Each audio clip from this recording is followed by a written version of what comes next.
Hello, all. I hope you are doing very good. Hope you had a great start of the weekend. So, I welcome you to the Business Standard newspaper analysis of 2nd of December, that is of Saturday. My name is Rahul Kopulwar. I am your faculty for general awareness. Some of the news that we are going to study today is with respect to RBI and Bank of England, ODR, something SEBI has said about ordinary dispute resolution. There is something about the scores platform of SEBI. Next is GDP forecast. N number of organization has put forth their predictions about the India's GDP. So we need to see about it. Then certificate of deposits, dark patterns. There is some data about NPCI with respect to UPI, IMPS, Aadhaar enabled payment system, and so on and so forth. So these are the news that we are going to study in today's lecture. So first news is with respect to certificate of deposit. तो certificate of deposit क्या है एक बार तुरंत पढ़ लीजिए. I'll give you 30 seconds to read. Let me check if I have started the recording or not. Yeah, okay. पढ़ लीजिए, just 30 second में पढ़ लीजिए.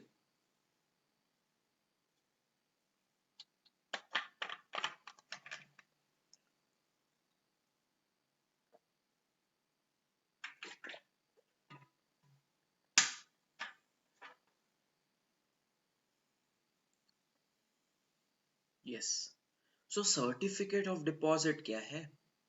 कुछ नहीं यार, सर्टिफिकेट ऑफ डिपॉजिट एक फाइनेंशियल इंस्ट्रूमेंट है. सरल सिंपल लैंग्वेज में आप उसको बोल सकते हो एक तरह का बॉन्ड है. ये फाइनेंशियल इंस्ट्रूमेंट या बॉन्ड्स कमर्शियल बैंक्स या फिर फाइनेंशियल इंस्टीट्यूशंस के द्वारा रिलीज किया जाता है. ठीक है. अभी ये कमर्शियल बैंक्स और ऑल इंडिया फाइनेंशियल इंस्टीट्यूशंस क्यों इशू करते हैं? कोई भी बॉन्ड क्यों इशू किया जाता है? To raise the money. ठीक है. क्योंकि बैंक्स को या फिर ऑल इंडिया फाइनेंशियल इंस्टीट्यूशन को अगर जब भी पैसा चाहिए तो वो क्या करेगा? वो बॉन्ड्स को इशू कर देगा. किस तरह के बॉन्ड्स को इशू करेगा? वो ऐसे बॉन्ड को इशू करेगा जिसका नाम है सर्टिफिकेट ऑफ डिपॉजिट. ओके. तो बैंक को चाहिए 1,000 रुपए. उन्होंने बोला ये लो. अभी हमारे पास डिपॉजिट्स नहीं आ रहे. ठीक है. क्यों डिपॉजिट्स नहीं आ रहे? क्योंकि लोगों को पता है, लोग अभी सहाने हो गए. उनको पता है डिपॉजिट्स पे तो हमें 4-5% का इंटरेस्ट मिलने वाला है. इसमें इन्वेस्ट करके हम क्या करेंगे? उससे ज्यादा तो हमको ट्रेजरी बिल्स रिटर्न्स प्रोवाइड कर रहे हैं. उससे ज्यादा तो हमें कमर्शियल पेपर्स रिटर्न्स प्रोवाइड कर रहे हैं. तो हम क्यों अभी हमारा पैसा डिपॉजिट्स में रखे? तो इसके वजह से बैंक के पास पैसा ही नहीं था. ठीक है. इसलिए बैंक के पास जितना पैसा नवंबर में होना चाहिए था, जिनकी उतनी रिक्वायरमेंट थी, उतना पैसा ही नहीं था. क्यों नहीं था? क्योंकि डिपॉजिटर्स बैंक के पास नहीं आ रहे अपना पैसा रखने के लिए, क्योंकि उनको पता है कि बैंक में उनको कम इंटरेस्ट रेट दिया जाता है. पर यार बैंक्स को तो पैसा चाहिए, तो वो क्या करेगा? हायर इंटरेस्ट रेट पे पैसा दे देगा इन्वेस्टर्स को, डिपॉजिटर्स को. ठीक है. तो हायर इन्वेस्टर पे अगर उनको पैसा देना है इन्वेस्टर्स को, तो वो क्या करेगा? एक सर्टिफिकेट ऑफ डिपॉजिट इशू कर देगा. और सर्टिफिकेट ऑफ डिपॉजिट इशू करके जो भी पैसा उनको इन्वेस्टर से आएगा वो खुद के पास रख लेगा. ओके. तो मान के चलो सर्टिफिकेट ऑफ डिपॉजिट इशू किया है एसबीआई ने ऑफ 1,000 रुपीज. तो 1,000 रुपीज का सर्टिफिकेट ऑफ डिपॉजिट इन्वेस्टर को दे दिया. राहुल इन्वेस्टर है. सर्टिफिकेट ऑफ डिपॉजिट राहुल को दे दिया 1,000 रुपीज का. और सर्टिफिकेट ऑफ डिपॉजिट के बदले राहुल ने 1,000 रुपीज बैंक को दे दिए, एसबीआई को दे दिए. किस्सा खत्म. ओके. तो बेनिफिट क्या है? Certificate of deposits provides the higher interest rate to the investors. Okay. तो certificate of deposits commercial bank issue करती है, बैंक्स इशू करते हैं और फाइनेंशियल इंस्टीट्यूशंस इशू करते हैं. जैसे ऑल इंडिया फाइनेंशियल इंस्टीट्यूशंस हो गए. कितने ऑल इंडिया फाइनेंशियल इंस्टीट्यूशंस है हमारे? 5 ऑल इंडिया फाइनेंशियल इंस्टीट्यूशंस हैं हमारे. ठीक है. कौन कौन सा है मुझे कमेंट सेक्शन में बता देना. और recent all India financial institution कौन सा है वो भी मुझे आप बता देना. रिसेंट फाइनेंशियल इंस्टीट्यूशन का अभी रिसेंटली रिक्रूटमेंट आया था, तो उसका नाम तो आपको पता ही होना चाहिए. ओके. तो सर्टिफिकेट ऑफ डिपॉजिट एक कोई भी बैंक जब इशू करता है उसको 7 दिन से 1 साल के मैच्योरिटी में ही वो इशू कर सकता है। तो एसबीआई अगर राहुल को सर्टिफिकेट ऑफ डिपॉजिट इशू कर रहा है तो उसका मैक्सिमम टेन्योर 1 साल हो सकता है, उससे ज्यादा नहीं हो सकता है। ठीक है, तो जो भी पैसा राहुल ने बैंक को प्रोवाइड किया, 1000 रुपीज बैंक को प्रोवाइड किए, तो वो 1000 रुपीज एसबीआई को राहुल को वापस करना पड़ेगा आफ्टर 1 ईयर, क्योंकि इसकी मैच्योरिटी 1 साल की है। ओके, 1 साल के बाद उसको प्रिंसिपल वापस करना है, और साल में जो भी एग्रीमेंट हुआ है between the investors as well as banks, तो उसके हिसाब से कूपन रेट भी प्रोवाइड करना पड़ेगा टू दैट पर्टिकुलर बैंक। अगर बैंक बोलते हैं कि हम 3-3 महीने बाद आपको कूपन प्रोवाइड करेंगे, कूपन पेमेंट्स प्रोवाइड करेंगे, तो 3-3 महीने बाद बैंक्स को प्रोवाइड करना पड़ेगा। तो certificate of deposit issued by the commercial banks ranging from period of 7 days to 1 year। All India financial institutions कितने दिन का इशू कर सकती है? 1 साल से लेके 3 साल तक। ठीक है, याद रखना है, याद रखना है। ठीक है, बैंक 7 दिन से 1 साल, ऑल इंडिया फाइनेंशियल इंस्टीट्यूशंस यार 1 साल से 3 साल। ठीक है, ऑल इंडिया फाइनेंशियल इंस्टीट्यूशंस बड़े बड़े लोग यार, बड़े बड़े लोग हैं, बड़े बड़े सेक्टर के लिए काम कर रहे हैं, तो उनके लिए मैच्योरिटी भी तो बड़ी होनी चाहिए ना। कितनी मैच्योरिटी है? 1 year to 3 year। Certificate of deposit किसी को भी इशू किया जा सकता है, individuals, corporations, trust, funds, association. तो हर एक तरह के एंटिटी को, हर एक तरह के इंडिविजुअल को यह सर्टिफिकेट ऑफ डिपॉजिट इशू किया जा सकता है। फॉरेनर्स को इशू किया जा सकता है क्या? नहीं किया जा सकता है, बट एनआरआईज को किया जा सकता है, पर उन पे कंडीशन है। उनपे ये कंडीशन है कि एनआरआई ने जो भी पैसा सर्टिफिकेट ऑफ डिपॉजिट के अंदर इन्वेस्ट किया है वो वापस अपने कंट्री में वापस नहीं लेके जा सकता है। फॉर एन एग्जाम्पल, एनआरआई है, नॉन रेसिडेंट इंडियन, यूएसए में बैठा हुआ है, तो अगर उसने 1 लाख रुपीस का सीओडी इंडिया में खरीदा है, तो सीओडी से उसको जो भी इंटरेस्ट प्रोवाइड हो रहा है, जो भी रिटर्न्स उसको मिल रहे हैं, और जो भी प्रिंसिपल उसने इन्वेस्ट किया है, वो वापस अपने कंट्री में वापस नहीं लेके जा सकता है, उसको इंडिया में ही वो पैसा रखना पड़ेगा। कितने का सर्टिफिकेट ऑफ डिपॉजिट इशू किया जा सकता है? मिनिमम 5 लाख का इशू किया जा सकता है, and in multiple of 5 lakh rupees. तो 5 लाख का इशू किया जाएगा, 10 लाख का, 15 lakh, 20 lakh, and so on and so fourth. Maximum limit कोई भी दी नहीं है। ओके, तो आपको पता है, now all India financial institutions, commercial banks, RRBs and small finance banks are allowed to issue certificate deposits. But ये अभी हो रहा है, इसके पहले बस इशू कर सकती थी ऑल इंडिया फाइनेंशियल इंस्टीट्यूशंस और शेड्यूल्ड कमर्शियल बैंक्स। अभी आरआरबीज भी आ गए और स्मॉल फाइनेंस भी आ गए। शेड्यूल्ड बैंक्स के बारे में कौन से शेड्यूल में लिखा है आरबीआई एक्ट के? That is second schedule of RBI act of 1934।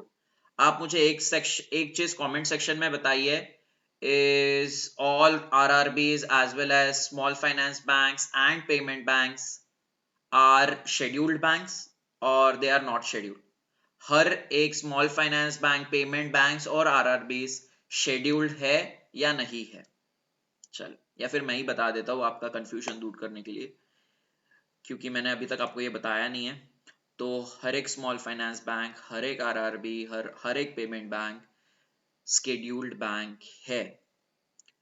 अगर आपको इसमें कोई कंफ्यूजन है तो आप मिनिस्ट्री ऑफ फाइनेंस के वेबसाइट पे जाके देख सकते हो। उन्होंने 7 से 8 महीने पहले इसके ऊपर सर्कुलर डाला था, कि उन्होंने लिस्ट बताई थी कि कौन कौन से स्मॉल फाइनेंस बैंक है, कौन कौन से पेमेंट बैंक है जो शेड्यूल्ड है। तो वहां पे आप देखोगे कि इंडिया में जो भी स्मॉल फाइनेंस बैंक है, जो भी पेमेंट बैंक है, सारे के सारे बैंक शेड्यूल्ड है।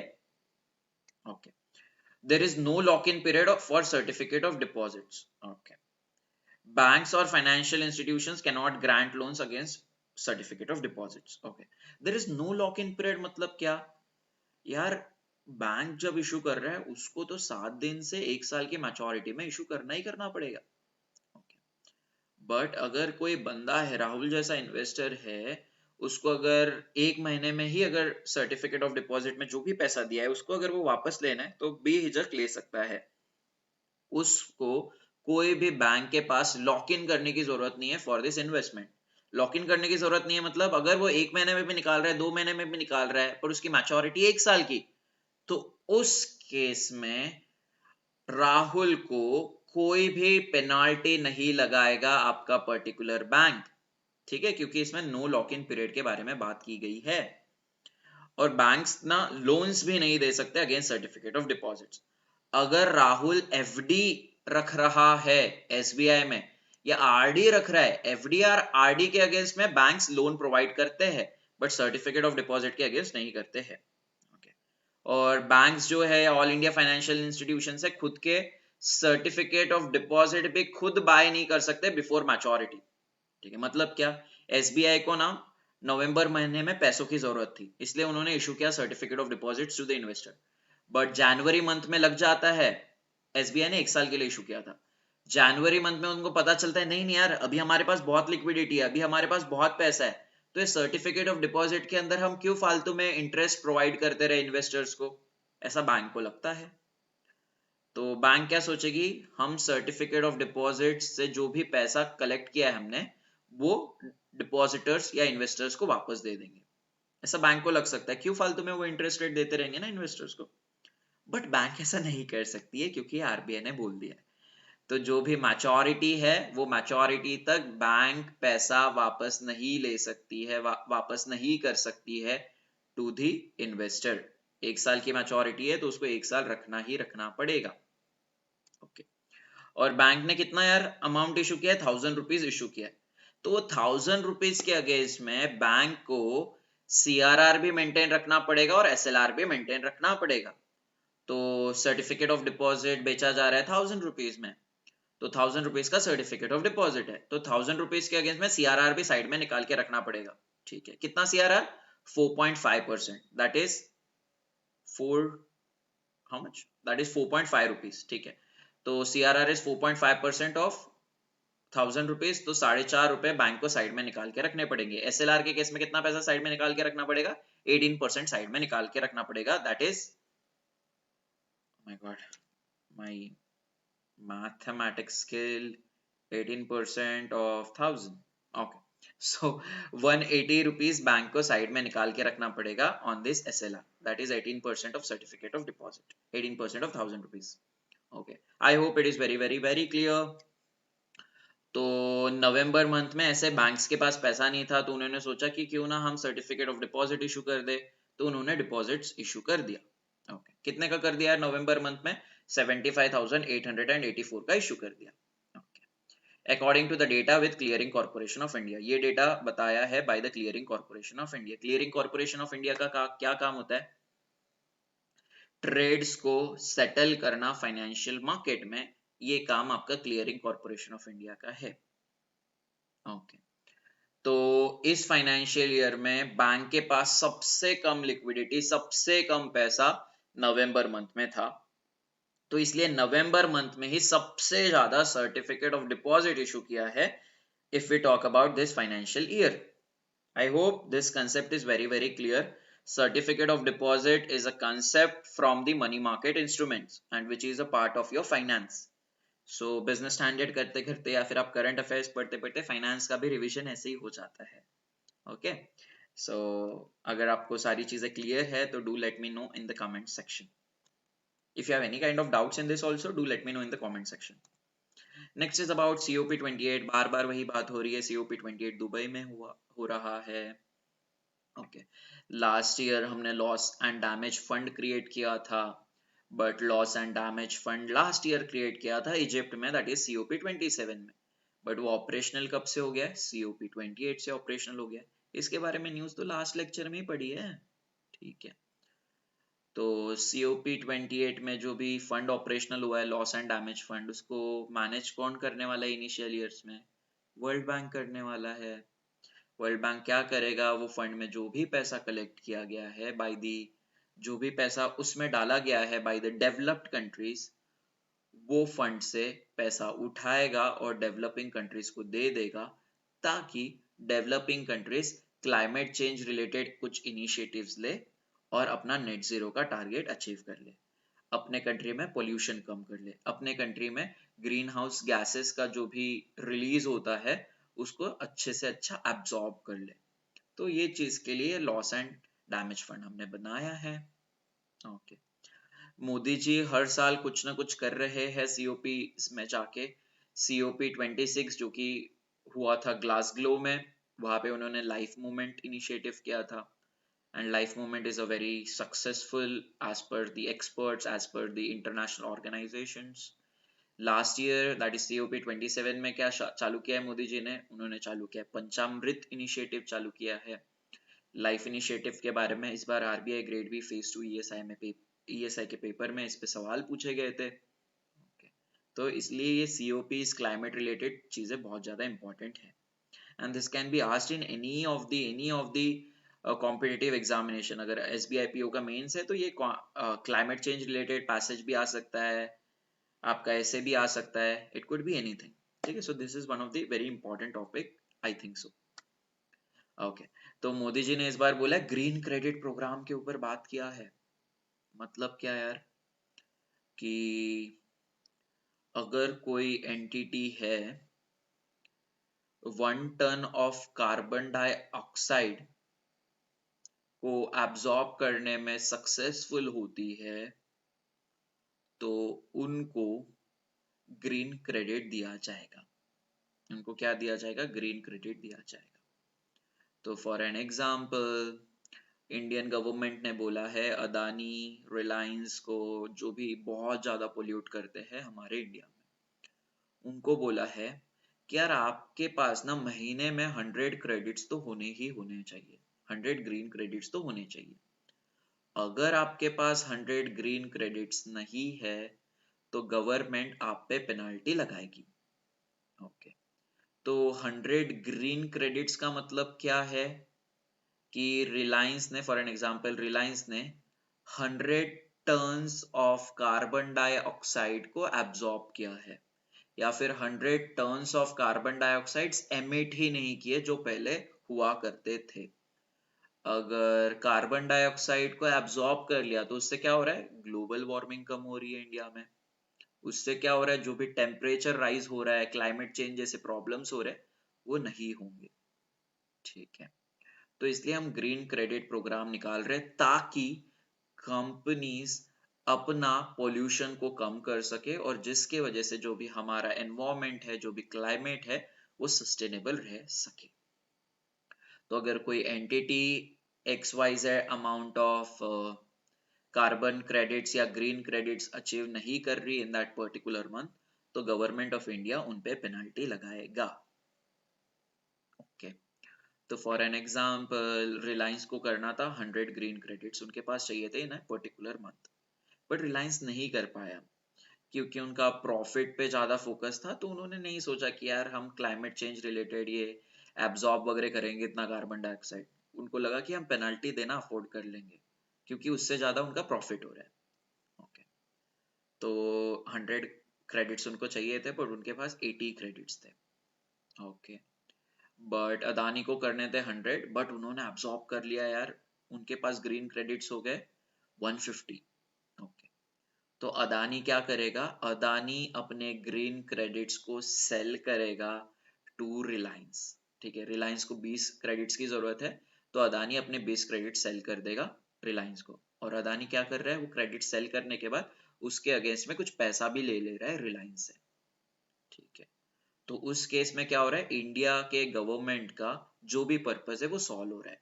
ओके, क्यों? अदानी भी सोचेगा नहीं नहीं यार, अगर मेरे हाथ में है कि मैं ज्यादा से ज्यादा कार्बन डाइऑक्साइड को एब्जॉर्ब कर सकता हूँ तो मैं कर लूँ ना। क्यों? क्योंकि मैं उससे भी पैसा कमा सकता हूँ। तो ऑब्वियसली एंटिटीज अगर पैसा कमा सक रही है तो ग्रीन क्रेडिट भी जोरों शोरों से कमाने की सोचेगी।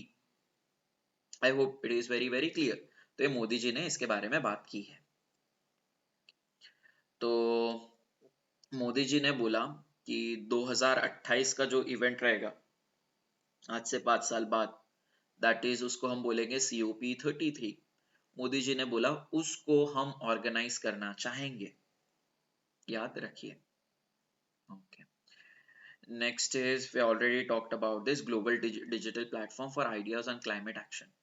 तो मोदी जी ने ये भी बोला है कि एक हमें ग्लोबल डिजिटल प्लेटफॉर्म हम बनाने की सोच रहे हैं जहाँ पे ये डेटा शेयर किया जाएगा, ये इनिशिएटिव शेयर किए जाएंगे। जैसे इंडिया बताएगा कि हमने सोलर एनर्जी के लिए क्या क्या इनिशिएटिव्स लिए, मिथेनॉल इकोनॉमी के लिए क्या क्या इनिशिएटिव्स लिए, और जिसके वजह से हमारे कंट्री का क्लाइमेट चेंज थोड़ा थोड़ा कम हो रहा है, हमारे कंट्री का जो ग्लोबल वार्मिंग है थोड़ा थोड़ा कम हो रहा है। ओके, तो ये इनिशिएटिव्स हम यूके गवर्नमेंट को बताएंगे और for that case any government को बताएंगे। तो अगर यूके गवर्नमेंट या फिर किसी भी गवर्नमेंट ने उनके तरफ से कुछ इनिशिएटिव्स लिए तो वो इंडिया को बताएंगे, ताकि इंडिया भी अपने क्लाइमेट एक्शन रिलेटेड इनिशिएटिव्स और इम्प्रूव कर सके और जिसके वजह से वो अपना नेट जीरो का टारगेट अचीव कर सके by the year 2070। Okay, so this is all about this. So lifestyle for environment हमने ऑलरेडी बात किया, COP 26 में बात हुआ था। इंटरनेशनल एनर्जी एजेंसी बोल रहा है कि ये जो लाइफस्टाइल फॉर एनवायरमेंट जो भी मोदी जी ने बोला था उसके वजह से 2 billion turns of carbon emissions को एब्जॉर्ब किया जा सकता है, या फिर इतने एमिशंस एमिट ही नहीं होंगे because of this life movement. Life movement में क्या बोला है यार? Save water, plant trees, responsible production, responsible consumption की बात की हुई है। ओके, फॉर एन एग्जाम्पल, अगर आप ट्रीज को उगा रहे हो तो trees is acting as a carbon sink. Trees क्या करता है? जो भी कार्बन डाइऑक्साइड निकलता है कंपनीज के द्वारा तो उसको पूरा का पूरा एब्सॉर्ब करने की कोशिश करता है। ओके, तो अगर ट्रीज अगर हम प्लांट कर रहे हैं तो बहुत अच्छी चीज है, क्योंकि उससे जो ग्लोबल वार्मिंग बढ़ने वाला है वो नहीं बढ़ेगा। So trees are acting as a carbon sink. Carbon को एब्सॉर्ब करने का काम करता है, that is known as carbon sink. I guess we are very very clear. Green credit programme में पहले क्या बात करने वाले हैं? हम दो एक्टिविटीज पे फोकस करने की बात करें। Afforestation, that is planting of trees, and the other one is about water conservation. I hope this is very very clear. So let's move on to next news. COP 28 again continuation. तो India बोल रहा है कि यार हम तो चाहते हैं कि इंडिया के पास भी पैसा आए from that loss and damage fund, क्योंकि इंडिया को भी क्लाइमेट चेंज रिलेटेड इनिशिएटिव्स लेने हैं। क्लाइमेट चेंज को अरेस्ट करने के लिए उनको भी कुछ इनिशिएटिव्स लेने, तो वो बोलते हैं कि लॉस एंड डैमेज फंड के अंदर हमें भी पैसा चाहिए।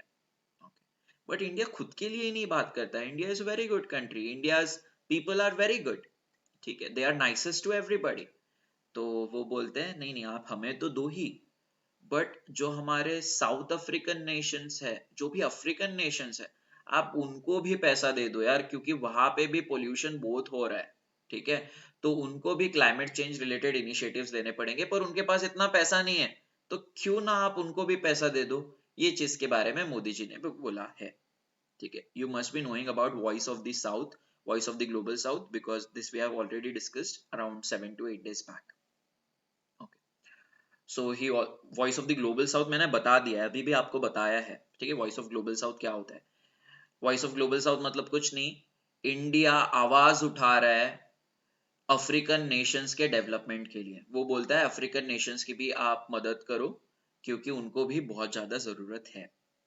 ओके, इंडिया ने ये भी बोला है कि increasing the share of non fossil fuels to 50% of the country's energy basket. Again we have already studied this in much more detail कि इसका मीनिंग क्या होता है, फिर भी मैं आपको बता देता हूँ, ठीक है, बट आप रेगुलर रहिए लेक्चर में। फॉर एन एग्जाम्पल, इंडिया में अगर एक साल का रिक्वायरमेंट है एनर्जी का 500 गीगावाट का, तो मोदी जी बोलते हैं कि उसमें से 50% एनर्जी हम रिन्यूएबल एनर्जी के थ्रू प्रोवाइड करेंगे और 50% फॉसिल फ्यूल के थ्रू जाएगा। okay.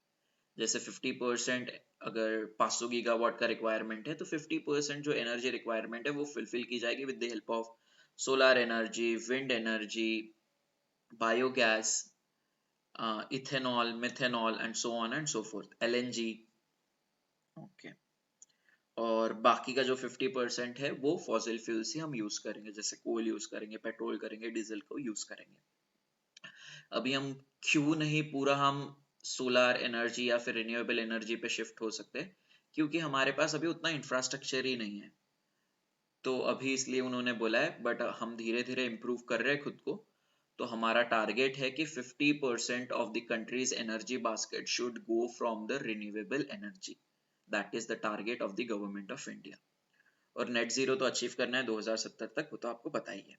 Okay, I hope we are very clear on this. Next is RBI and bank of England, ठीक है यार। बहुत सारे कंट्रीज लेट्स से पहले तो एक चीज समझ लो, यूरोपियन मार्केट्स का जैसे अपना इंडिया का मार्केट रेगुलेटर है सेबी, वैसे यूरोपियन मार्केट्स का फाइनेंशियल रेगुलेटर है European securities and market authority. ये शायद चीज आपने पढ़ी होगी जब आप ग्लोबल फाइनेंशियल मार्केट्स और इंटरनेशनल बैंकिंग का चैप्टर पढ़ रहे हो, जब आप फाइनेंस की तैयारी कर रहे थे या कर रहे हो। okay. तो ये आपका मार्केट अथॉरिटी है in the European countries, European securities and market authority.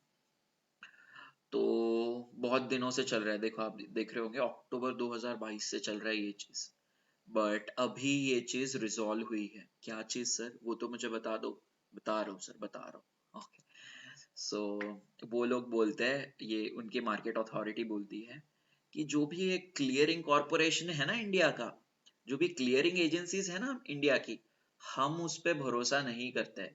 हमको लगता है ये क्लियरिंग कॉरपोरेशन जो भी ट्रेड सेटल करता है उसमें कुछ ना कुछ मैनिपुलेशन करता है। उनके जो टेक्निक्स है ट्रेड सेटल करने के, वो टेक्निक्स अच्छे नहीं है।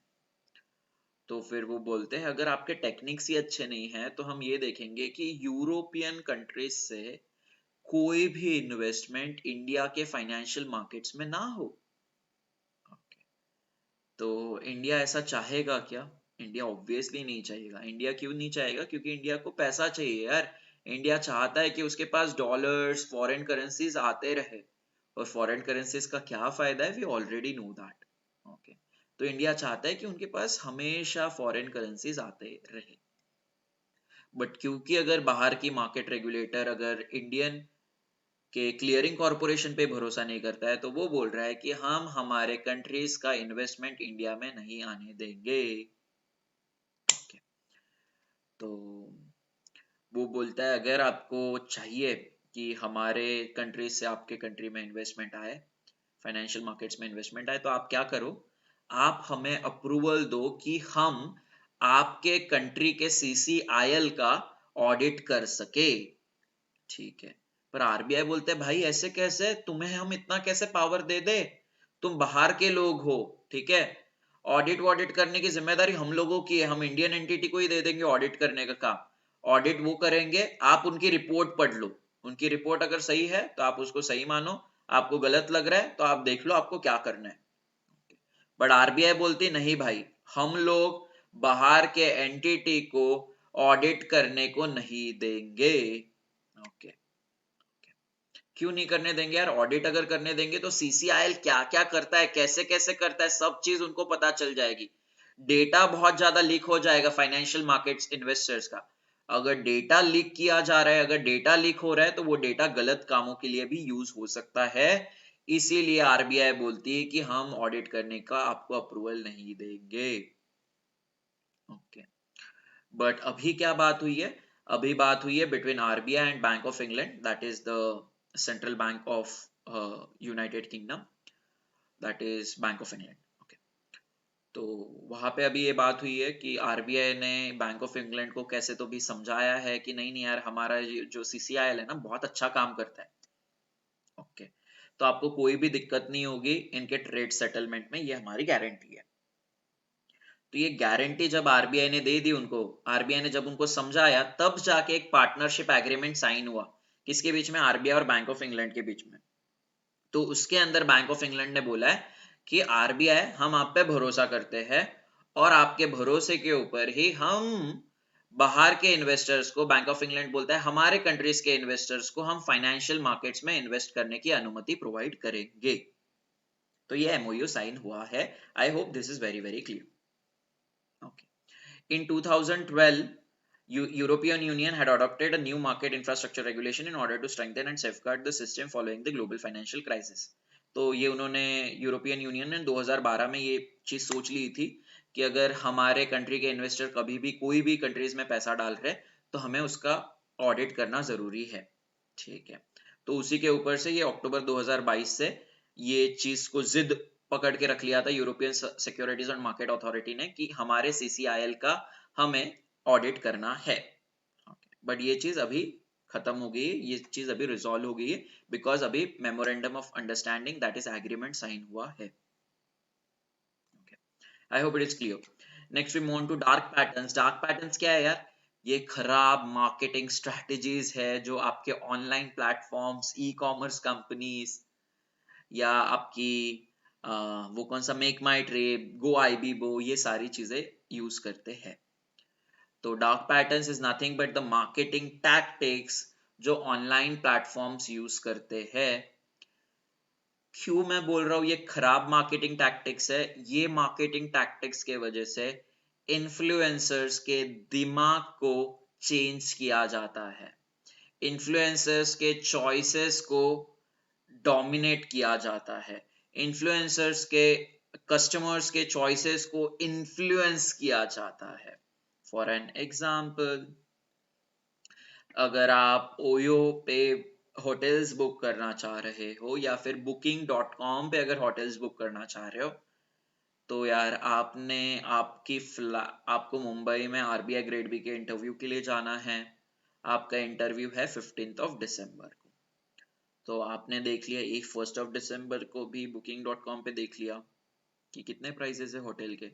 2 दिसंबर को आप कोई दूसरे वेबसाइट पे चले गए, वहां पे देख लिया, बट वहां पे देख के पता चला नहीं नहीं यार यहाँ पे होटल्स अच्छे नहीं है। फिर से आप booking.com पे आ गए, फिर से वहां पे प्राइसेस देखना आपने शुरू कर लिया।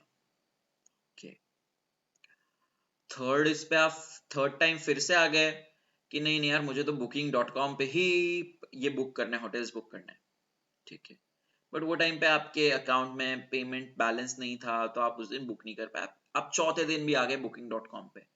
तो ये चीज booking.com को क्या दर्शा रहा है कि यार ये बंदा हमारे पास ही आएगा क्योंकि इसकी डिमांड है होटल्स की, इसको तुरंत के तुरंत होटल चाहिए या फिर इसको होटल चाहिए ही चाहिए।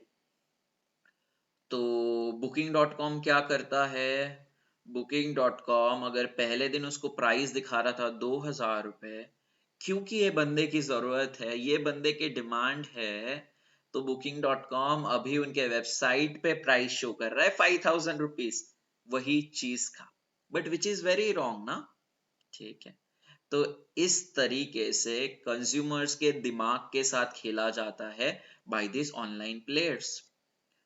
अगेन एक एग्जांपल लो, आप ओला देख रहे हो, आपने एक बार देखा, 2 बार देखा, 3 बार देखा, बट आप चौथी बार देख रहे हो ना या तीसरी बार देख रहे हो ना, आपको हमेशा दिखेगा कि अलग प्राइस दिखा रहा है ओला। ठीक है, क्यों? क्योंकि उनको पता चल गया ये बंदे की डिमांड ही डिमांड है यार ओला यूज करने की आज के दिन, तो हम इसको ऊपर के प्राइस पे चीजें बेच देंगे। ओके, तो जैसे आपका कोई फ्रेंड है, वो पहली टाइम ओला यूज कर रहा है, तो उसको ऑब्वियसली सस्ती प्राइस दिखाएगा। क्यों? क्योंकि ओला चाहता है कि उनके पास एक नया कस्टमर आए, उनको बेटर से बेटर सर्विसेज, बेटर से बेटर प्राइसिंग प्रोवाइड करे। अगर उनको बेटर प्राइसिंग प्रोवाइड कर रहे हैं तो फिर से वो आने की बहुत ज्यादा संभावना है। तो आप ये भी देखोगे, जो भी नया कस्टमर है उसको ओला कम चार्ज करता है, और आप अगर रोज यूज कर रहे हो, अगर आप डिमांड बहुत ज्यादा कर रहे हो, तो आपको हाई चार्जेस कर रहा है। This is again called as a dark patterns. ठीक है, और एक एग्जांपल दे दूं या बहुत है? चलो ठीक है, बहुत है यार, आपको समझ गया डार्क पैटर्न्स क्या है, और क्या डिटेल में जाना। ठीक है, बस ये समझ लो आप, this is meaning of dark patterns. तो इसके लिए ना लेटेस्ट गाइडलाइंस प्रोवाइड की गई है कि क्या क्या चीजें एक ऑनलाइन प्लेटफॉर्म को करना चाहिए, क्या क्या चीजें एक ऑनलाइन प्लेटफॉर्म को नहीं करना चाहिए। ठीक है, तो उन्होंने बोला है डार्क पैटर्न का इस्तेमाल कंपनीज नहीं कर सकती है जितने प्रमाण में अभी तक कर रही थी। ओके, थोड़ा बहुत तो चल जाएगा यार, 200 की प्राइस है, वो दिखा देंगे 205 rupees, 206 rupees, that is okay, क्योंकि ऑनलाइन प्लेटफॉर्म्स को भी अपना पैसा कमाना है। ओके, बट ज्यादा मैनिपुलेट नहीं किया जा सकता है, उसके लिए गाइडलाइंस प्रोवाइड की गई है। तो ये गाइडलाइंस किस पे लागू रहेगी? ऑब्वियसली सेलर पे लागू रहेगी, क्योंकि सेल कर रहा है तो वही तो मार्केटिंग स्ट्रेटेजी करेगा ना, ये डार्क पैटर्न्स का इस्तेमाल तो वही करेगा। और कौन? यार सेलर है यार, उसको पता है मैं, मेरे पास मार्केटिंग एक्सपर्टीज नहीं है, वो एडवर्टाइजिंग एजेंसी को बोल देगा कि आप मेरे बिहाफ पे मार्केटिंग कर सकते हो क्या, तो एडवर्टाइजिंग एजेंसी करती है मार्केटिंग, एडवर्टाइजिंग एजेंसी पे भी ये रोक लगाया जाएगा। एडवर्टाइजिंग एजेंसी भी ये डार्क पैटर्न्स के रेगुलेशंस लेके आए हैं। तो कौन लेके आया है ये डार्क पैटर्न के regulation? Central consumer protection authority. Okay, तो ये हमारा कंज्यूमर वॉचडॉग है, याद रखिए, जो रेगुलेशंस बनाता है for the benefits of the overall consumers, for the benefits of the Indian consumers. ये गाइडलाइंस इशू की गई है under section 18 of consumer protection act of 2019, a important thing that you need to know. और ये guidelines को notify किया है through the official gazette on November 30। याद मत रखिए, बट एक अंडरस्टैंडिंग बिल्ड करने के लिए मैं आपको बता रहा हूँ। आपको ये याद रखना है कि कंज्यूमर प्रोटेक्शन एक्ट 2019 का जो सेक्शन 18 है उसके अंदर ये डार्क पैटर्न्स के गाइडलाइंस को इशू किया है। बट ये भी चीज है यार, हमारी गवर्नमेंट बोलती है, फॉरेन ट्रेड पॉलिसी में लिखा था कि हमें ई कॉमर्स से ना कम से कम ई कॉमर्स के मदद से हमें 200 टू 300 बिलियन डॉलर्स का एक्सपोर्ट हम एक्सपेक्ट कर रहे हैं। अभी अगर आप इनसे इतनी चीजें एक्सपेक्ट कर रहे हो, अगर इन पे ही अगर आप इतने ज्यादा गाइडलाइंस लगाओगे, तो कैसे ये अपना बिजनेस इंप्रूव करेंगे, कैसे ये अपने प्रॉफिट्स बढ़ाएंगे? अगर ये बिजनेस ही इंप्रूव नहीं कर पा रहे, तो कैसे एक्सपोर्ट की मदद से हम 200 to 300 billion dollar e commerce sector के थ्रू अचीव कर पाएंगे? That is not possible. ठीक है, तो इसलिए कुछ कुछ एक्सपर्ट्स को लगता है कि ये रेगुलेशंस के वजह से जो भी एक्सपोर्ट टारगेट था थ्रू ई कॉमर्स वो अचीव नहीं हो पाएगा। ओके, क्यों? क्योंकि यार अगर अभी अगर आप देखोगे कि अगर आप ऑनलाइन बिजनेस देखोगे और आप ऑफलाइन बिजनेस देखोगे, तो यहाँ पे क्या बोला है, online was just 6% of the overall retail industry in the country. तो अगर 100 रुपीज का रेवेन्यू किया जा रहा है by this retail platforms, by retail industry like D Mart, Reliance Jio, तो वो कहाँ पे है उनका? उनके स्टोर तो अपने आजू बाजू घर के आसपास है।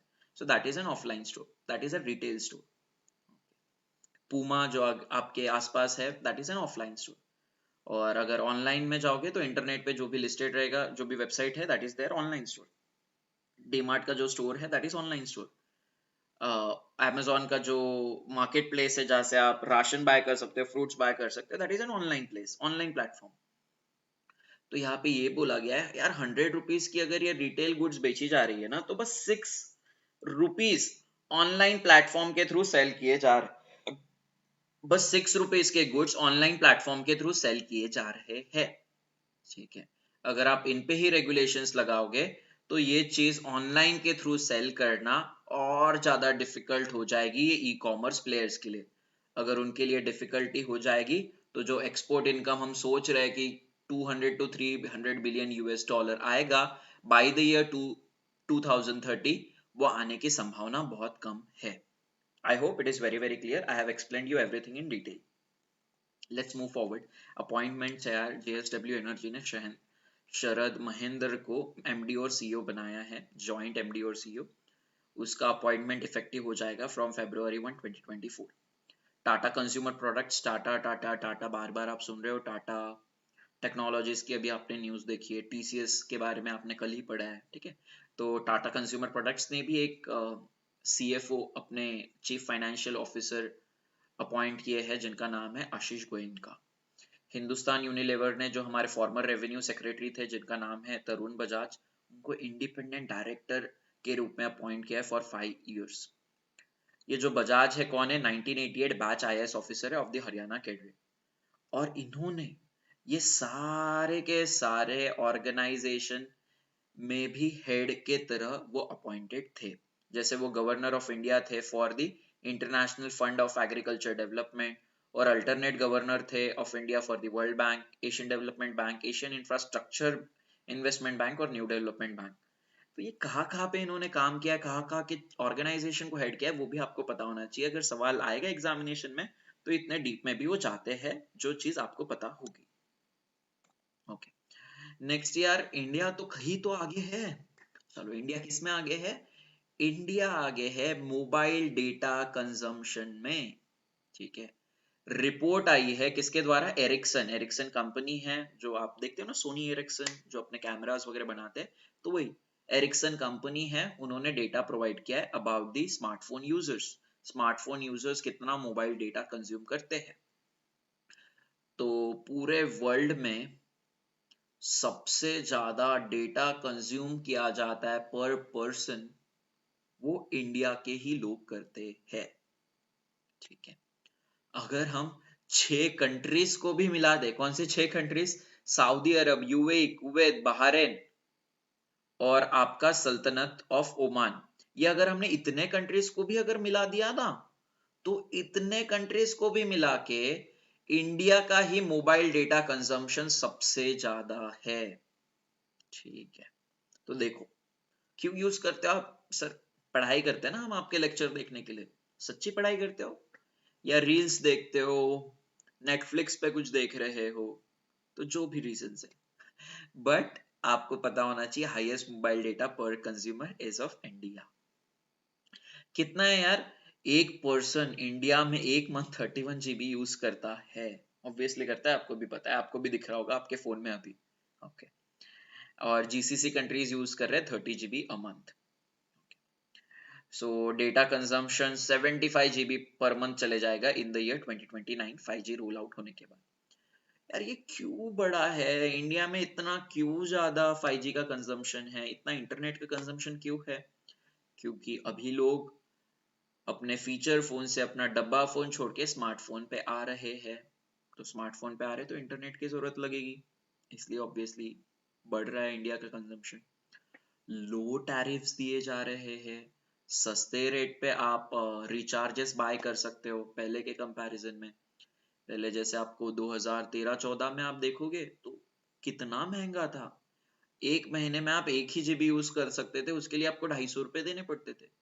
अभी दिन में आपको 1.5 GB यूज करते हो आप, और जिसके लिए बस आपको 250 रुपए पे करने पड़ते हैं। तो अभी सस्ता इंटरनेट हो गया, इसलिए उसका कंजम्पशन भी बढ़ गया है। और क्या, और हम 5G को प्रमोट कर रहे हैं। ठीक है, हम बोल रहे हैं 5G आएगा, 5G आएगा, 5G आएगा। ये हाइप में भी बहुत सारे लोग फोन्स लेने की कोशिश कर रहे हैं। तो 5G आने से क्या होगा यार? आपका जो डेटा कंजम्पशन है वो बढ़ जाएगा। ठीक है, 2G में क्या होता था, धीरे धीरे सारी चीजें स्ट्रीम होती थी। 3G में और थोड़ा इंप्रूव हो गया, 4G में और अच्छा इंप्रूव हो गया। 5G में क्या होगा, और फटाफट फटाफट डेटा यूज होगा। बट डेटा यूज होगा तो उससे क्या फायदा मिलेगा? आपका जो बफरिंग होता है, कभी यूट्यूब पे बफरिंग होता है, कोई साइट पे बफरिंग होता है, तो बफर होना कम हो जाएगा, क्योंकि आपके पास इंटरनेट रहेगा जो फास्ट रहेगा। इंटरनेट फास्ट है मतलब उसका कंजम्पशन भी बहुत फास्ट रहेगा, जल्दी जल्दी डेटा खत्म होते रहेगा। ठीक है, तो इसके वजह से भी, ये 5G रोल आउट की वजह से भी जो डेटा कंजम्पशन है वो इंडिया में बहुत ज्यादा है। Next is about the 23-24 forecast. इस साल की फोरकास्ट दी हुई है। अभी ये सारे ऑर्गेनाइजेशन ने अपने फोरकास्ट को चेंज किया हुआ है, क्योंकि उनको धक्का लग गया कि यार Q2 that is September quarter का जीडीपी हमने 7.6% अचीव किया है, जो कोई एक्सपेक्ट भी नहीं कर रहा था। तो इसलिए उनको लग रहा है अभी कि इंडियन इकोनॉमी FY24 में बहुत अच्छे से ग्रो होगी। तो आप देख रहे हो, पहले मॉर्गन स्टैनली बोलता था 6.4%, अभी वो बोल रहा है 6.9%। कोटक महिंद्रा बैंक बोल रहा था 6.2%, अभी वो बोल रहा है 6.8%। तो ये सारी चीजें, आप ये दोनों चीजें पढ़ लेना, ठीक है, याद कर लेना। Okay, let's move forward. India set to resume imports from Venezuela. Okay. Venezuela से ना हम ऑयल इंपोर्ट्स करने वाले हैं। ऑयल हम उनसे खरीदने वाले। किस तरह का ऑयल? Crude oil. ओके, तो वेनेजुएला से पिछले 3 साल से हमने कोई भी ऑयल नहीं खरीदा है। क्यों नहीं खरीदा है? क्योंकि यूएसए ने सैंक्शंस लगाए थे वेनेजुएला के ऊपर। वो अपने गुड्स कोई कंट्री को सेल नहीं कर सकता है। अगर वो सेल भी करना चाहे तो कोई भी कंट्री उनसे लेगी नहीं, क्योंकि अगर कोई कंट्री अगर वेनेजुएला से ऑयल ले रहा है तो यूएसए इंडिया पे भी सैंक्शंस लगा देगा, अगर इंडिया वो टाइम पे वेनेजुएला से ऑयल लेता था तो। इंडिया पे सैंक्शंस लग जाते थे तो क्या होता था, उसको तो पहली बात, अगर किसी से इंपोर्ट करना है तो वो इंपोर्ट नहीं कर सकता था, क्योंकि यूएसए उनको मना करती है। ओके, यूएसए मना करती है मतलब क्या यार? यूएसए बोल देगी कि आपको डॉलर में आप पेमेंट्स नहीं कर सकते हो। ठीक है, जैसे अभी रशिया के साथ हुआ है। रशिया को बोला है ना यूएसए ने कि डॉलर में आप पेमेंट्स नहीं कर सकते हो। ओके, तो वेनेजुएला पे रेस्ट्रिक्शंस लगाए थे, वेनेजुएला पे सैंक्शंस लगाए थे यूएसए ने। ओके, तो जिसकी वजह से क्या हुआ, वो अपने गुड्स को दूसरे कंट्रीज में भेज नहीं पा रहा था और दूसरे कंट्रीज उसके गुड्स को भी खरीद नहीं पा रही थी। okay.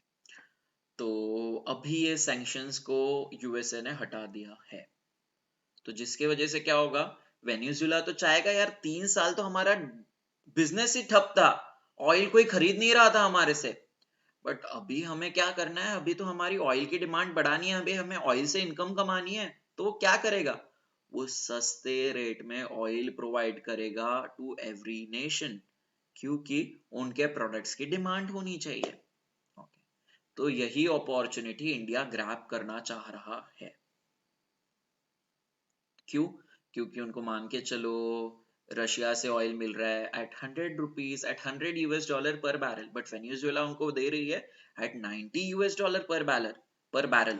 क्यों? क्योंकि वेनेजुएला को अपना डिमांड क्रिएट करना है, अपने कस्टमर्स बढ़ाने हैं अभी, तो इंडिया इस अपॉर्चुनिटी को ग्रैब करना चाह रहा है।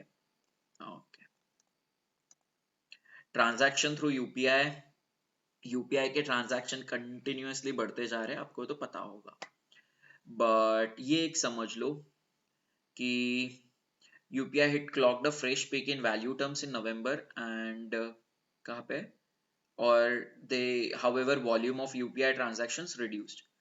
तो value terms मतलब और volume terms मतलब क्या, ठीक है, अगर UPI transactions हो रहे 100 UPI transactions हो रहे हैं, कितने रुपीस के हो रहे, 10 रुपीस के हो रहे हैं, so this total number of transactions which is 100, that is the volume of transaction। volume is nothing but total number of transactions। value वो transactions के थ्रू कितना रुपए ट्रांजैक्ट हुआ है, that is known as value। तो 100 transactions में 10 rupees transact हुए हैं, तो 10 rupees is the value। चलो, तो यूपीआई क्या बोल रहा है यार, यूपीआई ना वैल्यू टर्म्स में तो नए फिगर पे पहुंच गया है। कितने फिगर पे, 17.4 ट्रिलियन रुपीस के फिगर पे, that is 1.4% higher than the October. ये डेटा प्रोवाइड किया एनपीसीआई ने। एनपीसीआई क्यों प्रोवाइड कर रहा है, क्योंकि यूपीआई ही प्रोडक्ट है आपके एनपीसीआई का। ओके, तो यूपीआई का प्रोडक्ट है, एनपीसीआई का प्रोडक्ट है, तो उसके बारे में इंफॉर्मेशन, उसके बारे में डेटा भी तो एनपीसीआई देगा। ओके, एनपीसीआई हमने क्यों लाया है, for the retail payments infrastructure. Retail payments को देखने का काम, उसके इंफ्रास्ट्रक्चर, उसके सेटलमेंट को देखने का काम आपके एनपीसीआई का है। एनपीसीआई कब स्टैब्लिश्ड हुआ है, 2008 में। एनपीसीआई के हेडक्वार्टर्स का है मुंबई महाराष्ट्र में। एनपीसीआई के एमडी और सीईओ कौन है, दिलीप असबे। ओके, कौन है, दिलीप असबे।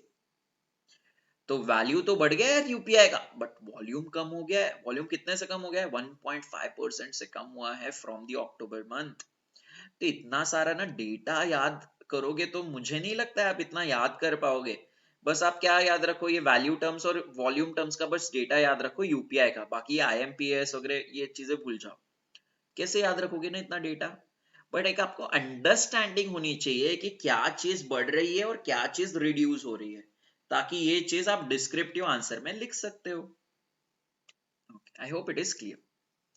तो आईएमपीएस के बारे में भी बात किया हुआ है। आईएमपीएस के अभी वॉल्यूम जो है डाउन है, in value terms it is also down, FASTag transactions भी डाउन है। ओके, ये ऑलरेडी नो दिस। फास्टैग आपको पता है क्या होता है, ठीक है, वी ऑलरेडी नो फास्टैग, गाड़ी के ऊपर जो लगा हुआ होता है दैट इज फास्टैग। ओके, तो फास्टैग ट्रांजैक्शंस भी कम हुए हैं। IMPS you already know, we have discussed in the lecture, I mean last to last lecture, only 3 to 4 days back. So you know the difference between RTGS, NEFT and IMPS. We have also done the MCQs on this, so you know about it. Okay, next is वही data इन्होंने tabular format में present किया है। तो देखो, UPI के बारे में बताया, आईएमपीएस के बारे में बताया, फास्टैग के बारे में बताया, आधार इनेबल्ड पेमेंट सिस्टम के बारे में बताया। तो ये सारा डेटा आपको याद नहीं रखना है। ये फिगर को या फिर ये इमेज को मैंने क्यों डाला है, because of this. Because of the source given. NPCI ने ये डेटा प्रोवाइड किया, मतलब ये चीज क्या इंडिकेट कर रही है कि ये जो भी प्रोडक्ट्स है वो एनपीसीआई के ही प्रोडक्ट्स हैं। इस पे आरआरबी पीओ मेंस में सवाल आया था कि कौन कौन से प्रोडक्ट्स एनपीसीआई ने लॉन्च किए हैं। आरआरबी पीओ मेंस में आया था, तो ऐसा नहीं है कि आरबीआई ग्रेड बी में नहीं आएगा। तो हर एक लेवल की, हर एक एग्जामिनेशन का जो जीए का लेवल होता है वो मेरे हिसाब से उसमें 30-40% का डिफरेंस होता है। आरबीआई ग्रेड बी तो आजकल थोड़े डिफिकल्टी लेवल पे भी पूछ रहा है ज्यादा, बट ये सवाल आपको देखने के लिए मिलता है एग्जामिनेशन में। And this is a difficult question.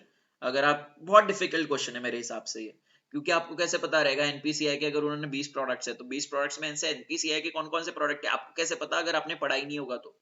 ठीक है, so this is a difficult one. Health insurance, यार आदित्य बिरला हेल्थ इंश्योरेंस ने एक प्लान लॉन्च किया, active one health insurance plan. तो इस केस में क्या हो रहा है, अगर आप किसी फ्रेंड के साथ लिविंग रिलेशनशिप में रह रहे हो तो वो आपके फ्रेंड को भी या फिर वो आपके पार्टनर को भी, लिव इन पार्टनर को भी हेल्थ इंश्योरेंस के अंदर कवर कर सकते हो आप। ठीक है, फॉर एन एग्जाम्पल, राहुल का एग्जाम्पल नहीं लेते, okay, for an example, what is his name, Mallya, Mallya का पूरा नाम क्या है, विजय माल्या, विजय माल्या। सो विजय माल्या अगर किसी के साथ लिविंग रिलेशनशिप में रह रहा है, ओके, तो विजय माल्या ने खुद के लिए तो हेल्थ इंश्योरेंस लिया, अपने बेटे के लिए भी हेल्थ इंश्योरेंस लिया है, बट उसके लिविंग पार्टनर के लिए भी वो हेल्थ इंश्योरेंस अभी ले सकता है, वही फैमिली इंश्योरेंस में, वही फैमिली हेल्थ इंश्योरेंस में। ठीक है, तो ये कौन प्रोवाइड कर रहा है, Aditya Birla health insurance provide कर रहा है। Aditya Birla health insurance company इस चीज को प्रोवाइड कर रही है। और क्या प्रोवाइड कर रहा है, it's very good thing, chronic care covered. ऐसे डिसीजेस भी कवर किए जाएंगे जो लॉन्ग टर्म तक चलते हैं, वो जनरेशंस टू जनरेशंस आपके अंदर, आपके जीन्स में आ रहे हैं, तो ऐसे डिसीजेस भी कवर किए जाएंगे by the Aditya Birla health insurance company under this active one plan. तो chronic care disease, chronic diseases मतलब कौन से, जैसे diabetes, cancer, tuberculosis, AIDS, these are some of the chronic diseases. Infrastructure bonds, यार इंफ्रास्ट्रक्चर बॉन्ड्स ऐसे bond जो एक entity issue कर रही है to fund their infrastructure projects. अगर Tata projects infrastructure bond issue कर रहा है 1000 करोड़ का, तो टाटा प्रोजेक्ट्स वो 1000 करोड़ बस इंफ्रास्ट्रक्चर सेक्टर में ही लगा सकता है। वो 1000 करोड़ से वो अपने एम्प्लॉय की सैलरी नहीं दे सकता है, वो टाटा प्रोजेक्ट्स उसके 1000 करोड़ से वो अपने एम्प्लॉयज को ट्रिप पे नहीं लेके जा सकता है। सो ऐसी कुछ भी चीजें नहीं कर सकता है। सो इंफ्रास्ट्रक्चर बॉन्ड से मैं बस इंफ्रास्ट्रक्चर सेक्टर के लिए ही पैसा लगाया जाएगा।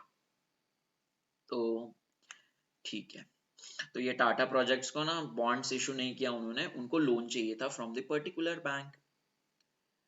NCC is also an infrastructure company जो आपके हाईवेज बनाते हैं, जो आपके मेट्रोज बनाते हैं। L&T is also an infrastructure company जो हाईवेज और मेट्रोज बनाते हैं।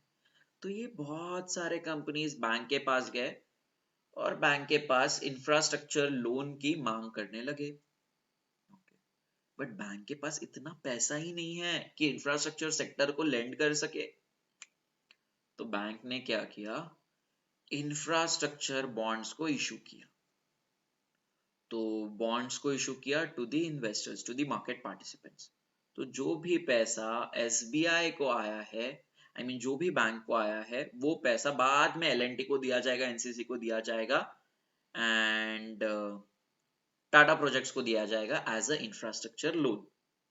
क्यों? क्योंकि जो भी पैसा इंफ्रास्ट्रक्चर बॉन्ड्स के अंदर आया है एसबीआई को या फिर एनी पर्टिकुलर बैंक को, वो इंफ्रास्ट्रक्चर के पर्पस के लिए ही यूज किया जाना चाहिए। This is the mandate of reserve bank of India. Okay, I hope you got it. तो 5 बैंक ने 40,000, मतलब ये कैसे यार, मान के चलो एक बॉन्ड इशू किया है, किसने, एसबीआई ने, इंफ्रास्ट्रक्चर बॉन्ड, उस पे वो इंटरेस्ट रेट प्रोवाइड कर रहे हैं 8.5% का to the investor like Rahul. ठीक है, तो अगर वो लोन प्रोवाइड कर रहे हैं तो कितने पे प्रोवाइड करेगा? Obviously greater than 8.5%। मान के चलो उसने 17% पे लोन इशू किया है टू दिस इंफ्रास्ट्रक्चर कंपनीज, तो उसके बीच का जो भी डिफरेंस है, दैट इज 8.5% का जो डिफरेंस है, that is the profit of this particular bank SBI. I hope it is clear. तो यहाँ पे क्या बोला यार, इंफ्रास्ट्रक्चर लोन्स की ना बहुत ज्यादा डिमांड थी, तो उन्होंने बहुत ज्यादा इंफ्रास्ट्रक्चर बॉन्ड्स को इशू किया है। कितने बॉन्ड्स को इशू किया है? 895 करोड़ के बॉन्ड को इशू किया है till November of this financial year. और ये जो फिगर है ना, this is double the amount raised through such bonds in the last financial year. ठीक है, पिछले साल में हमने अप्रोक्सीमेटली कितना होता है 40,895,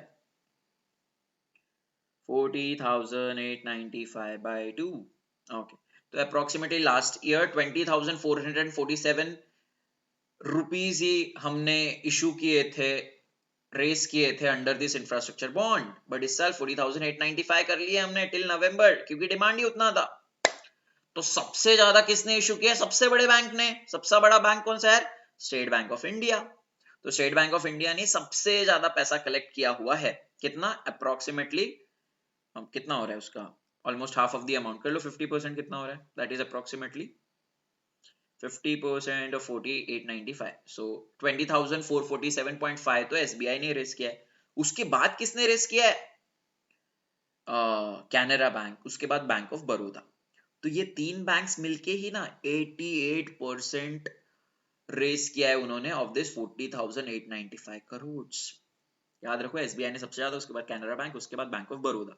तो तीनों मिला के 88% ऑफ द फंड रेस है। उसके बाद थोड़ा थोड़ा दे दिया प्राइवेट लेंडर्स को।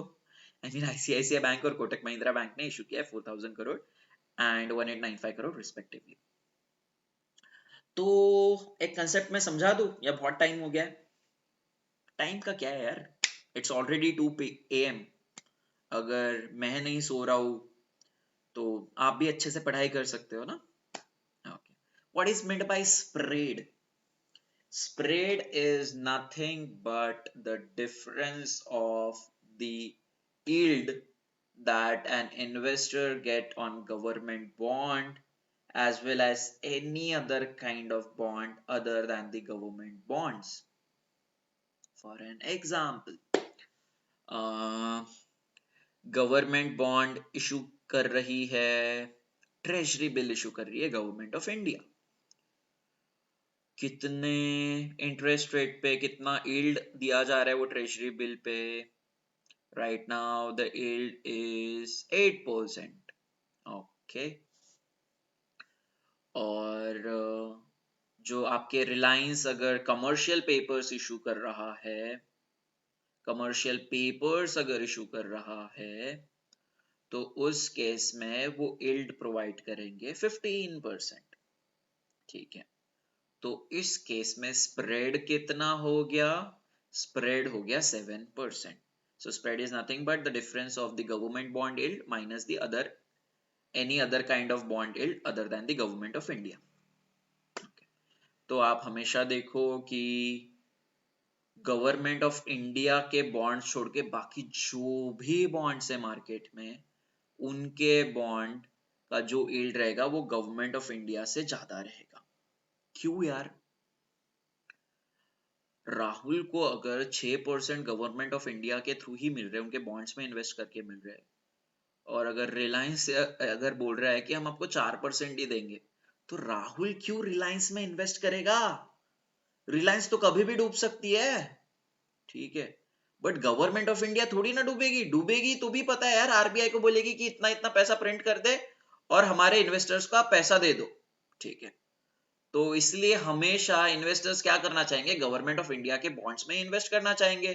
क्यों? क्योंकि that is an safer asset. ठीक है, तो रिलायंस अगर 4% पे दे रहा है तो कोई उसका बॉन्ड खरीदना चाहेगा क्या? कोई नहीं खरीदना चाहेगा। तो इसलिए कंपनीज को क्या करना पड़ता है, अगर उनको बॉन्ड इशू करना पड़ रहा है तो गवर्नमेंट बॉन्ड के यील्ड से ही ज्यादा हमेशा इशू करना पड़ता है, ताकि वो इन्वेस्टर्स को अट्रैक्ट कर सके। चलो, आई hope it is clear. Next is obituary. First woman Chief Justice of US Supreme Court has been expired, जिनका नाम था Sandra Day O'Connor. Okay. Next is donation to reduce the climate change. Okay. तो world bank का एक entity होता है जिसका नाम है इंटरनेशनल फाइनेंस कॉरपोरेशन। वो क्या करता है? फाइनेंस प्रोवाइड करता है टू द कंट्रीज। लाइक आपको पता होगा वर्ल्ड बैंक के इंटरनेशनल फाइनेंस कॉरपोरेशन ने महाराष्ट्र को लोन दिया है ऑफ एग्जांपल $500 मिलियन, क्योंकि वो लोग अपना इंफ्रास्ट्रक्चर बिल्ड कर सके। राजस्थान को दिया है $1,000 बिलियन क्योंकि वो ग्रीन इनिशिएटिव्स ले सके। केरला को दिया है $200 मिलियन क्योंकि वो अपने रोड्स को ठीक कर सके। तो इंटरनेशनल फाइनेंस कॉर्पोरेशन इंडिया में तरह तरह के लोन प्रोवाइड करता है और तरह तरह के कंट्रीज को प्रोवाइड करता है। ओके, तो यहाँ पे इंटरनेशनल फाइनेंस कॉर्पोरेशन क्या कर रहा है कि यार वो चाहता है कि हम कंट्रीज को लोन प्रोवाइड करें ग्रीन इनिशिएटिव्स के लिए। ठीक है, क्यों? क्योंकि क्लाइमेट चेंज जल्दी से जल्दी अरेस्ट हो सके, क्लाइमेट चेंज के जो इफेक्ट्स है वो जल्दी से जल्दी कम हो सके। तो वर्ल्ड बैंक पूरे वर्ल्ड के लिए सोच रहा है। देखो कितनी अच्छी चीज है। बट यार वर्ल्ड बैंक के पास भी तो इतना पैसा होना चाहिए ना कि वो हर एक कंट्री को फंड कर सके। तो इसलिए वो इन्वेस्टर्स ढूंढ रहा है। ठीक है, हमारे जैसे इन द सेंस फिलैंथ्रोपिस्ट के बारे में हमने पढ़ा है अभी। जीरोदा के फाउंडर बहुत ज्यादा इन्वेस्ट किया है वो। आपके रतन टाटा जी बहुत ज्यादा इन्वेस्ट करते हैं। तो ऐसे इन्वेस्टर ढूंढ रहा है यार। कौन से ऐसे इन्वेस्टर है जो डोनेट करना चाह रहे हैं to the countries so that they can reduce their impact of climate change. Okay, तो फिर ये वर्ल्ड बैंक को दो डोनेशन करने वाले एंटिटीज मिल गए।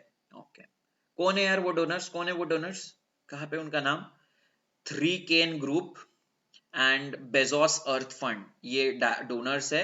ये पैसा देने वाले हैं। कितना देने वाले हैं ये पैसा? $235 मिलियन देने वाले हैं। ओके, और बाकी का पैसा उनको लगता है कि बाकी दूसरे इन्वेस्टर्स से आएगा। ठीक है, क्या क्या क्या बोला जा रहा है यहाँ पे कि $825 मिलियन अट्रैक्ट करना चाह रहा है वर्ल्ड बैंक का international finance corporation from the investors. Okay, और ये $25 मिलियन अलग अलग कंट्री में बांट देगा so that they can reduce the impact of climate change. तो वर्ल्ड बैंक का टारगेट कितना है? They try to generate $11 billion investment in developing countries. उनका टारगेट है कि $11 बिलियन उनको प्रोवाइड करना है टू द डेवलपिंग कंट्रीज। तो उनके लिए थोड़ा पैसा भी उनको चाहिए था, तो $825 मिलियन वो लॉन्च करने, $825 मिलियन का वो इन्वेस्टमेंट रेस कर रहे हैं। मतलब लोगों से पैसा उठा रहे हैं। किससे पैसा उठा रहे हैं? From donors. डोनर्स कौन से आपको पता है? 3Kn ग्रुप्स और बेजोस अर्थ फंड। उन्होंने कितना पैसा दिया? $235 मिलियन दिया है, और बाकी का पैसा बाकी इन्वेस्टर से आएगा, ऐसा इंटरनेशनल फाइनेंस कॉर्पोरेशन बोलते हैं। ओके, तो ये क्या है? एलिड क्लाइमेट पार्टनर प्लेटफॉर्म। ओके, तो ये प्लेटफॉर्म एक लॉन्च किया है। ये प्लेटफॉर्म के थ्रू वर्ल्ड बैंक का IFC लोगों से पैसा इकट्ठा कर रहा है। जो भी डोनर है उनको बोल रहा है यार आपको पैसा देना है ना, आप ये प्लेटफॉर्म पे आ जाओ। ये प्लेटफॉर्म में हमने बैंक डिटेल्स प्रोवाइड किए हैं, ये बैंक डिटेल्स के थ्रू आप हमें पेमेंट कर दो। तो this is nothing but a platform. So getting more money to poorer countries to help them shift to a lower carbon economy are estimated at a $2.4 trillion annually. Okay. बोला गया है कि यार अगर कार्बन एमिशंस को कम करना है हर साल, नेट जीरो को अगर जल्दी से जल्दी अचीव करना है, उसके टारगेट तक अचीव करना है, तो $2.4 ट्रिलियन का इन्वेस्टमेंट लगेगा ही लगेगा to the developing countries. Next is about ODR। This is the last news. So SEBI का आपको स्कोर्स प्लेटफॉर्म पता है? मतलब क्या है स्कोर्स प्लेटफॉर्म? अगर एज अ इन्वेस्टर अगर मैं कोई भी दिक्कत फेस कर रहा हूँ फाइनेंशियल मार्केट्स में, तो मैं मेरी कंप्लेंट रेज करता हूँ स्कोर्स प्लेटफॉर्म पे जाके। स्कोर्स प्लेटफॉर्म ये सेबी का प्लेटफॉर्म है। तो यहाँ पे सारे इन्वेस्टर्स के ग्रीवियंसेस रेस किए जा सकते हैं ये प्लेटफॉर्म पे जाके। बट ये प्लेटफॉर्म पे तो आप रेस कर रहे हो, बट ये रेस करने के बाद कितने दिन में आपके कंप्लेंट्स का रिजोल्यूशन मिलेगा, उसका कोई भी अभी तक फ्रेमवर्क नहीं है। अगर राहुल का नहीं, विजय माल्या का अगर 20 करोड़ रुपए लॉस हुआ है इन द फाइनेंशियल मार्केट्स, और चोक्सी का उनका नाम क्या है, which kind of Choksi is that, Mehul Choksi. Mehul Choksi का अगर 40 करोड़ नुकसान हुआ है, तो पहले हमें कौन से इन्वेस्टर को की कंप्लेंट, अगर दोनों एक ही साथ आई है, दोनों 1 जनवरी को ही आई है, तो पहले कौन से इन्वेस्टर की कंप्लेंट को हमें प्रायोरिटी देना है, ये भी अभी तक कुछ सेट नहीं है। ठीक है, तो मेरा एग्जाम्पल के ऊपर से बताने का ये मुद्दा है कि स्कोर्स प्लेटफॉर्म में बस कंप्लेंट्स रेज किए जाएंगे, कौन से कंप्लेंट्स कितने दिन में रिजॉल्व किए जाएंगे, किस तरह के कंप्लेंट्स रिजॉल्व किए जाएंगे, अभी तक इसके बारे में आइडिया नहीं है। ये आइडिया हमें मिलने वाली थी टिल December 4, 2023, बट सेबी ने इसको पोस्टपोन कर दिया है। कब तक पोस्टपोन कर दिया है? अप्रैल 2024 तक। चलो एक बार पढ़ लो, चीजें समझ में आ जाएगी अभी। SEBI has extended the timeline for implementing online dispute resolution framework. तो वही मैं बोल रहा था ना, जो चीज लैक है तो उसी के ऊपर एक प्लेटफॉर्म, एक फ्रेमवर्क बनाने की बात चल रही है। That framework would be ODR framework, online dispute resolution framework. तो ये फ्रेमवर्क में लिखा रहेगा कि कौन से कंप्लेंट्स की प्रायोरिटी रहेगी, कौन से कंप्लेंट्स को एंटरटेन किया जाएगा, और कंप्लेंट्स कितने दिन में रिजॉल्व किए जाएंगे। ये ओडीआर प्लेटफॉर्म पे सारी चीज पता चल जाएगी, ये ओडीआर फ्रेमवर्क में सारी चीज पता चल जाएगी। ठीक है, तो ये ओडीआर फ्रेमवर्क अलग अलग मार्केट पार्टिसिपेंट्स बनाएंगे, जैसे clearing corporation, stock exchanges, depositories, ये ओडीआर फ्रेमवर्क बनाएंगे और सेबी को पेश करेंगे। अगर सेबी को ठीक लगता है तो सेबी अप्रूवल देगा। तो ये चीज हमें पता चल जाएगी इन दी अप्रैल 2024। आई hope it is very very clear. And this is the end of our today's session. So I always say pursue your hobby in the midst of your preparation, क्योंकि इतने बड़े जर्नी में अगर आप इतनी बड़ी एग्जाम अगर दे रहे हो तो उसमें खुश रहना बहुत ज्यादा जरूरी है, क्योंकि सारा गेम माइंडसेट का होता है। पढ़ाई तो यार हर कोई कर रहा है, ठीक है, बट एग्जाम में आप कितना शांत बैठते हो, that what matters a lot. आप आपके लाइफ में कितना खुश हो, कितने खुश हो, that what matters a lot when you sit in the competitive examination. Obviously आप सोचोगे कि सर खुश कैसे रहूं। यार खुश रह सकते हो, इट्स ऑल योर माइंडसेट। ठीक है, अगर आपको नहीं पता खुश कैसे रखना है, drop me a mail, we will have a very good talk on this. Okay, so just pursue your hobby, क्योंकि आपको खुश रहना सीखना है। अगर आप पूरे जर्नी में अगर आप खुश रह सक रहे हो, so you will crack the examination ultimately, and with a very good score, with a very flying numbers. I hope I'm very clear. So this is the end of our today's session. If you like the content, do let me know in the comments section. If you like the simplified version of explaining these tough concepts in a very easy manner, do let me know in the comment section. If you want to share anything, do let me know in the comments section. Your comments are much more valuable to me, because this initiative of Business Standard newspaper analysis has been recently started by me on the eve of Lakshmi Pujan 2023. So I hope you are liking the initiative, that I can see from the telegram as well as your comments, but I expect that more and more people comment, so that I would get to know if you are liking or you have any kind of queries in that, so that we could improve on ourselves. Okay, fine. सो चलो मिलते हैं अभी Monday को। Sunday को तो कुछ रहेगा नहीं, क्योंकि संडे को बिजनेस स्टैंडर्ड न्यूज़पेपर आता ही नहीं है, तो हम उसका एनालिसिस भी नहीं कर पाएंगे, तो इसलिए संडे वी हैव ऑफ।